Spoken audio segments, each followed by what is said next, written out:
ISLൽ Kerala Blasters ഇന്ന് തങ്ങളുടെ 16ാം മത്സരത്തിൽ ഒഡീഷ FCയെ നേരിടും.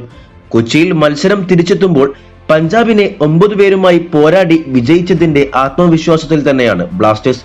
കൂടാതെ കുറേയേറെ സംഭവബഹുലമായ കാര്യങ്ങളാണ് ഇന്ന് ഒഡീഷയെ നേരിടും മുന്നേ ബ്ലാസ്റ്റേഴ്സിൽ നടന്നിട്ടുള്ളത്. ബ്ലാസ്റ്റേഴ്സ് താരമായിരുന്ന രാഹുൽ ഇന്ന് ഒഡീഷ FCയുടെ താരമാണ്. എന്നാൽ രാഹുൽ ഇന്ന് ബ്ലാസ്റ്റേഴ്സിനെതിരെ കളിക്കുമോ എന്ന് ചോദിച്ചാൽ അതിനും കുറെ കടമ്പകളും കടക്കാനുണ്ട്. ബ്ലാസ്റ്റേഴ്സ് ഒഡീഷ കരാറിൽ രാഹുൽ ഈ സീസണിൽ ബ്ലാസ്റ്റേഴ്സിനെതിരെ കളിക്കരുതെന്ന കരാർ ഉള്ളതുകൊണ്ട് തന്നെ രാഹുലിന് കളിക്കണമെങ്കിൽ വമ്പൻ ഫീ ബ്ലാസ്റ്റേഴ്സിന് ഒഡീഷ നൽകേണ്ടതുണ്ട്. എന്തായാലും ടീം വാർത്തകളിലേക്ക് പോകുമ്പോൾ ബ്ലാസ്റ്റേഴ്സിന്റെ ഹിമിനസും വിപിനും തിരിച്ചെത്തിയത് സന്തോഷ വാർത്തയാണ്. കൂടാതെ ഇഷാൻ പണ്ഡിത അടുത്ത മത്സരത്തിലും എത്തിയേക്കും. അതുപോലെ കഴിഞ്ഞ മത്സരത്തിൽ റെഡ് കാർഡ് മൂലം പുറത്തായ ഐബാൻ റെഡ് കാർഡ് യെല്ലോ കാർഡായി മാറിയതുകൊണ്ട് തന്നെ ഐബാൻ ഇന്ന് കളിച്ചേക്കും. എന്നാൽ റെഡ് കാർഡ് കണ്ട മിലോസ് ഇന്ന് കളിച്ചേക്കില്ല.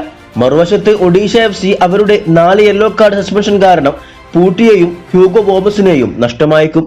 ഇന്നത്തെ മത്സരത്തിലെ ബ്ലാസ്റ്റേഴ്സിന്റെ പോസിബിൾ 11 പരിശോധിക്കുമ്പോൾ 4-2-3-1 എന്ന ഫോർമേഷനിൽ ഗോൾ കീപ്പറായി സച്ചിനും, ഡിഫൻസിൽ ലെഫ്റ്റ് ബാക്കായി നവോച്ച സിംഗും റൈറ്റ് ബാക്കായി ഐബാൻ ഡോഹലിംഗും, 2 സെന്റർ ബാക്കുകളായി പ്രീതം ഗോട്ടാലും കൊയ്ഫും, മിഡ്ഫീൽഡിൽ 2 ഡിഫൻസീവ് മിഡ്ഫീൽഡേഴ്സ് റോളിൽ ദാനിഷിനു പകരം വിപിനും ഫ്രെഡിയും, അറ്റാക്കിംഗ് മിഡ്ഫീൽഡർ റോളിൽ ലൂണയും, 2 വിങ്ങുകളിലുമായി നോഹ സദോവിയും കോറോസിംഗും, മുന്നിൽ ഏക സ്ട്രൈക്കറായി ഹിമിനസും എത്തിയേക്കും.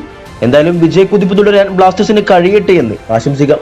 വീഡിയോ അവസാനിക്കുന്നു. കൂടുതൽ കേരള ബ്ലാസ്റ്റേഴ്സ് ISL വാർത്തകളുമായി അടുത്ത വീഡിയോയിൽ കാണാം.